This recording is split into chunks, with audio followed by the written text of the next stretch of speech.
Buenos días, amigas y amigos, bienvenidos a Radio Democracia. El día de hoy vamos a hablar en nuestro programa de la identidad enfoque de Amin Maalouf.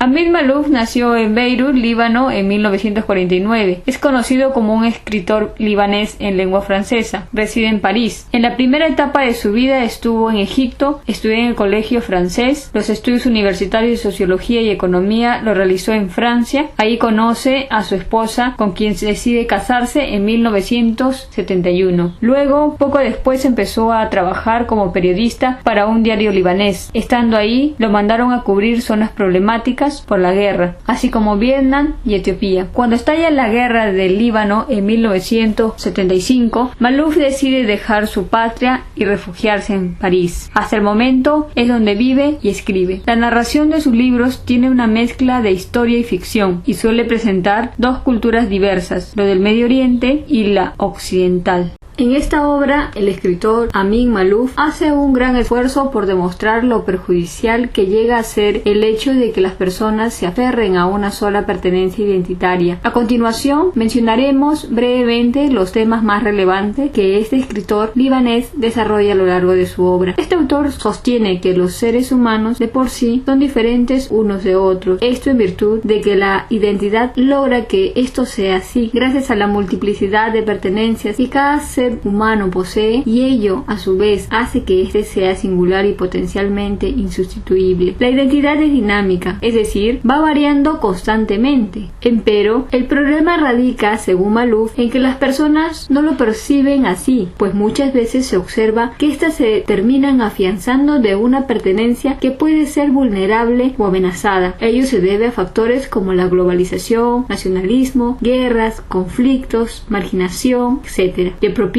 contextos adversos en los que una pertenencia identitaria aflora muy por encima de las otras, y al estar en peligro esa identidad, ella se exacerba irremediablemente. Lo anterior, según Maalouf, ha generado una serie de conflictos e incluso masacres a lo largo del siglo XX y las seguirá ocasionando.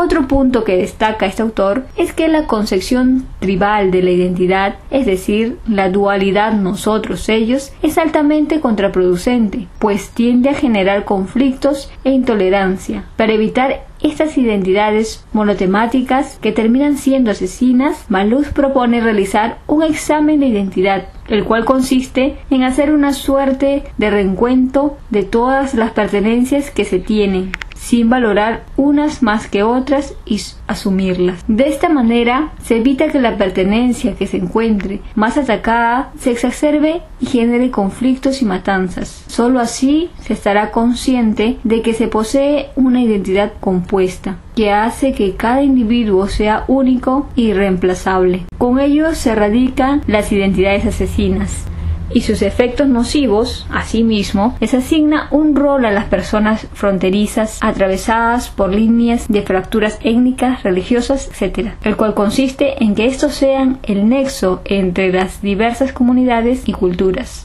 Maalouf subraya también que el ser humano no nace con una identidad, sino que la va construyendo y transformando a lo largo de toda su existencia. Lo que determina que una persona pertenezca a un grupo es esencialmente la influencia de los demás, la influencia de los seres cercanos, familiares, compatriotas, etc., que buscan apropiarse de esta, y la influencia de los contrarios que tratan de excluirla. Para este autor, la globalización o mundialización acelerada provoca como reacción un reforzamiento de la necesidad de identidad y espiritualidad, que la única cosa que puede satisfacer esas necesidades es la pertenencia a una religión. Destaca al respecto que las comunidades de creyentes se presentan como tribus planetarias, es decir, las denomina tribus, en virtud de su contenido de identidad y planetarias, porque traspasan simplemente las fronteras, ya sean estas físicas, religiosas, raciales, entre otros. Resalta asimismo que ello es muy positivo porque la adhesión a una fe que traspasa todo tipo de fronteras, es una manera de que los seres humanos se muestren universales y no se obnubilen con una de sus pertenencias identitarias. Para ello es muy importante separar la religión de la identidad. Es por ello importante aprovechar los efectos positivos de la mundialización y tratar de neutralizar los negativos. Por ejemplo, sugiere emplear adecuadamente los medios de comunicación para que hagan cobrar conciencia del destino común de la humanidad y no solo de sus diferencias. Malouf, en virtud de lo anterior, propone que se aproveche la mundialización para que se genere una nueva manera de entender la identidad, una identidad que se perciba como la suma de todas nuestras pertenencias y en cuyo seno la pertenencia a la comunidad humana adquiere incrementalmente mayor relevancia hasta que llegue a convertirse